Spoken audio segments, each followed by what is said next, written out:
আমার গৌর যদি না থাকতো এই নামের উদয় হতো না। আমার গৌর যদি না আসিতো নামের উদয় হতো না। গৌর যদি না থাকতো এই নামের উদয় হতো না। আমার গৌর যদি না আসিতো নামের উদয় হতো না। এই রাধা কৃষ্ণ নামটি তবে ধরন কেমন করতো না, আর কেউ মনে করতো না। আমার গৌর যদি না আসিতো নামের উদয় হতো না। মনকে বোঝাই সে কি বোঝে, গ্রাহক রাজে টাকাই খোঁজে। আমার মনকে বোঝাই সে কি বোঝে, গ্রাহকরা শুধু টাকাই খোঁজে। যদি জানতো এলাম টাকাই বিকই, যদি জানতো এলাম টাকাই বিকই, তবে ধরা ভাবে আনতো না, এই নামের উদয় হতো না। আমার গৌর যদি না আসিতো নামের উদয় হতো না। আমার গৌর যদি না আসিতো নামের উদয় হতো না। গৌর যদি না আসিত নামের উদয় হতো না।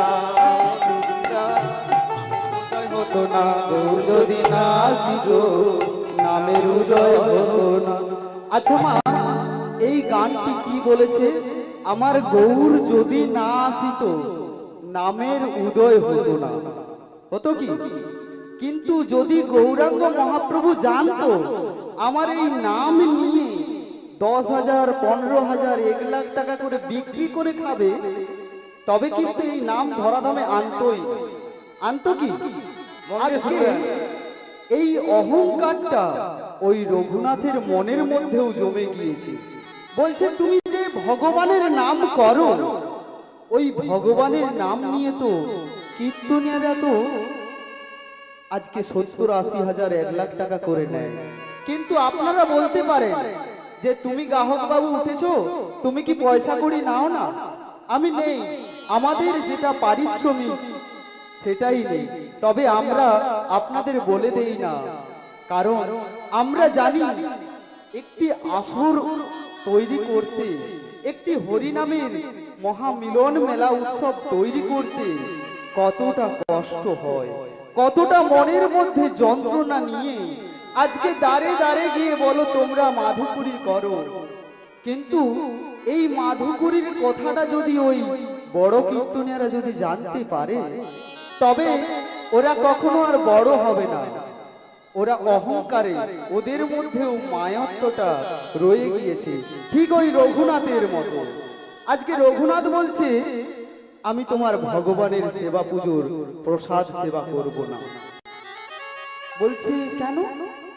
বলছে তুমি আবার ভগবানকে সেবা দিতে যাচ্ছ, আবার এসে বলছো আমার ভগবানের সেবাটা হয়ে যাক তারপরে প্রসাদ সেবা দেব। তাই আমি কালকেও চলে গিয়েছিলাম, আজকেও চলে যাচ্ছি। এই বলে চলে গেছে। আর এদিকে ওই সুদেশনা ভগবানকে সেবা দিচ্ছে, আর জ্যোৎস্না মাঠে খেলা করতে করতে এক জায়গায় মাটি খুঁড়তে খুঁড়তে একটি কালো পাথর পেয়েছে।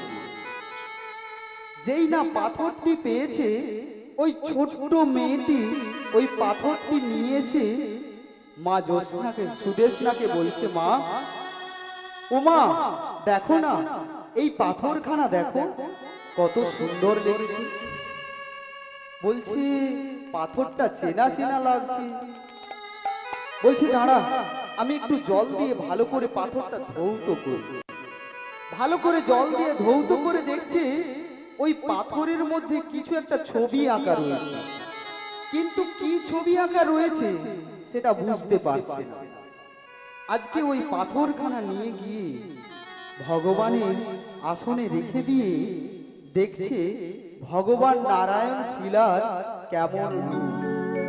একটু একটু করে গ্রন্থ উল্টে উল্টে দেখছে, দেখতে পেয়ে গেল শঙ্খ চক্র গদা পদ্মধারী নারায়ণ রূপে শালগ্রাম বিরাজমান। শ্রী গুরু নিতাই গৌর প্রেমানন্দে হরি হরি বল। হরি কথায় বলিয়া ভাবিছ যাহারে সে তো পাশা নয়, তারে ডাকার মতো ডাকলে তারে তবে পাওয়া যায়। পাষাণ বলিয়া ভাবিছ যাহারে সে তো পাষাণ নয়, ডাকার মতো ডাকিলে তারে পাষাণ বলে যায়। পাষাণ বলিয়া ভাবিছ যাহারে সে তো পাশা নয়, তারে ডাকার মতো আজকে ওই সুদেশ না ডাকলে তারে ছুটে এসে তবে ওই সন্তানটাকে জড়িয়ে ধরেছে। ওরে মা! তো পাষাণ নয়, সে তো পাষাণ নয়, সে তো পাষাণ নয়, সে তো পাষাণ নয়। ওরে মা! পাষাণ তুই কি শুনতে পাচ্ছিস? নয়, তুই কি শুনতে পাচ্ছিস মা? ও যে পাষাণ নয়, ও যে ভগবান। পাষাণ নয়, সে তো বলছো? পাষাণ বলছি নয়। হ্যাঁ রে, ও পাথর নয়। ওরে শোন, পথের মাঝে কত নুড়ি পড়ে থাকে রে, কোন নুড়িতে নারায়ণ আছে তাকে কেউ বলতে পারে রে। রাধে তাকে কেউ বলতে পারে? পথের মাঝে হাজার হাজার নুড়ি পড়ে থাকে, কোন নুড়ির মধ্যে ভগবান বিরাজমান তাকে কেউ জানতে পারে গো? জানতে পারে না। ওরে সুদেশ না, আমি কোন জন্মে কোন পূর্ণ ফল করেছিলাম, তাই জন্য তোর মতো সন্তান আমার গর্ভে এসেছে। ওরে তুই যে ভগবানকে কোলে পেয়েছিস। সুদেশ না বলছি, হ্যাঁ রে মা, তুই ভগবানকে কোলে পেয়েছিস। জ্যোৎস্না বলে মা, ভগবান কি? ওই পাথরটা যে গুড়িয়ে দিলাম ও ভগবান? বলছে হ্যাঁ রে মা।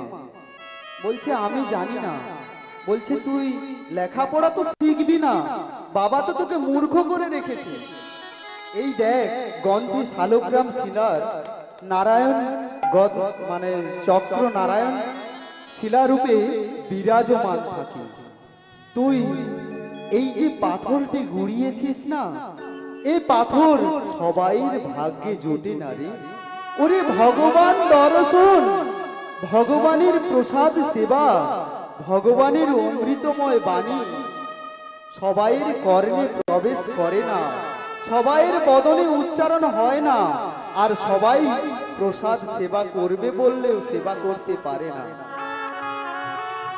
জানো মা, আপনি এখানে এসেছেন, যদি আপনি মনে করেন আমি ওখানে আজকে নাম শুনতে যাব, আমি গিয়ে আজকে প্রসাদ সেবা করে আসব, পূর্ব জন্মের যদি না স্বীকৃতি থাকে, তুমি ওই প্রসাদ সেবা করতে যাওয়ার সময়টুকু পাবে না।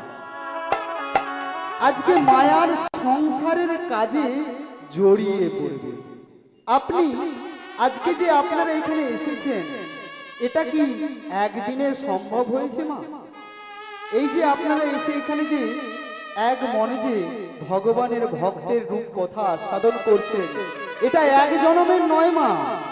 প্রথমে এসে ওই পাশে দাঁড়িয়ে দাঁড়িয়ে চলে যেতে হবে, আবার কত জন্ম পরে এসে আবার একটু আসনে বসতে পারবে। কিন্তু এক জন্মে কেউ যদি এসে বসেও পড়ে না, তার মধ্যে কলি মহারাজ, ও দিদি চল, আমার ভালো লাগছে না, ঘুম পাচ্ছে, চলে যাবে। কিন্তু ওই কলি মহারাজকে আপনার আশেপাশেও রাখলে চলবে না। কেন জানো? আচ্ছা বলুন তো মা, আপনারা কারা কারা সংসার করেছেন? ও বাবারা, আপনারা কারা কারা সংসার করেছেন একবার হাত তুলুন তো। সবাই করেছেন? সংসার করেছেন আপনারা? ভেবে দেখুন। আচ্ছা বলুন মা, সংসার আপনারা করেছেন, এই গাছ পালা সূর্য চন্দ্র এগুলো আপনারা করেছেন কি? করেন? তবে শুনুন, কৃষ্ণ ভজিবার তরে, তারপর একটা মনে নেই মা, সংসারেতে আয় মিছে মায়ায় বদ্ধ হয়ে বৃক্ষ সম হয়ে। তবে অনেক মায়েরা বাবারা বলে না, আর আমার দোতলা বাড়িটা করেছি, আমার সংসার করতে যা কষ্ট, এ কষ্ট রাখার জায়গা নেই। কিন্তু ভাবুন মা, সংসার করতে গিয়ে কষ্ট পাচ্ছেন, এটা কলিহত যুগের মায়ার সংসার। এখানে তুমি বাবা সেজেছো, মা সেজেছো, ভাই সেজেছো, বোন সেজেছো, কিন্তু এই সংসার নয়। আমরা তো সংসারে জন্মগ্রহণ করেছি। আচ্ছা মা, আপনি কখনো সূর্য সৃষ্টি করেছেন? আপনি কখনো চন্দ্র সৃষ্টি করেছেন? আপনি কখনো বাতাস সৃষ্টি করেছেন? করেননি। তবে এটা হচ্ছে আমাদের গোবিন্দের সংসার। রাধে। তবে সেই সংসারে আমরা জন্মগ্রহণ করেছি, তবুও আমরা বলি আমার সংসারে অনেক কষ্ট, তাই না? আজকে রঘুনাথ যখন দেখছে, বলে এই সুদেশনা আর জ্যোৎস্না মা মেয়ে কোথা থেকে একটি পাথর গুড়িয়েছে, ওই পাথরকে নিত্য নিত্য সেবা দেয় আর প্রসাদ সেবা করে না, আজকে ওদেরকে এই রাজপ্রাসাদ থেকে তাড়িয়েই দিই। এই মনে করে আজকে রঘুনাথ ওই যে বাইরে চলে গিয়েছিল, সেখান থেকে বাড়িতে ফিরে এসে ডাকছে, ও সুদেশনা, ও জ্যোৎস্না, তোমরা বেরিয়ে এসো। আর তোমরা ওই একটা কি পাথর নিয়ে তোমরা ভগবান ভগবান বলো না, তোমরা ওই তোমাদের ওই ভগবানকে নিয়ে আমার বাড়ি থেকে বের হয়ে যাও। সুদেশনা বলছে, স্বামী তুমি অমন করে আমায় বললে কি করে? আমি তোমার স্ত্রী, আমি তোমার সংসারের অর্ধাঙ্গিনী, তবে তুমি আমাকে যে এই সংসার থেকে বের করে দিচ্ছ, আমরা থাকবো কোথায়, খাবো বা কি? বলে তার জন্য চিন্তা করতে হবে না, আমার বাড়িতে 10-12টা চাকর চাকরানি রেখে দেব, তোমাদের টাইম টাইম সময় সময় জল খাওয়ার দিয়ে আসবে। আর তোমাদের জন্য ওই নদীর পাড়ে একটি ছোট্ট কুটির করেছি, ওই কুটিরে গিয়েই তোমরা থাকবে। যেই না বলেছে না, আজকে সুদেশনা আর জ্যোৎস্না ভগবানকে নিয়ে কাঁদতে কাঁদতে চলছে। আর কি বলছে জানো? পথ চলিছে আর বলিছে,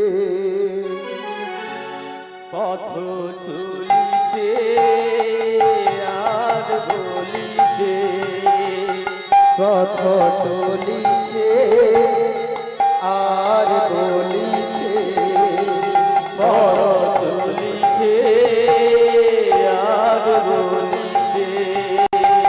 তোমরা গাহো গাহো কৃষ্ণ নাম, হরি নাম, মধুর নাম। তোমরা গাও গাও কৃষ্ণ নাম, হরি নাম, মধুর নাম। পথ চলিছে আর বলিছে, পথ চলিছে আর বলিছে। তব নিঃশ্বাসে তব বিশ্বাসে তব বিপদে তব সংশয়ে, তব বিশ্বাসে তব বিপদে তব সংশয়ে, তোমরা গাহো গাহো কৃষ্ণ নাম, হরি নাম, মধুর নাম। তোমরা গাহো গাহো কৃষ্ণ নাম,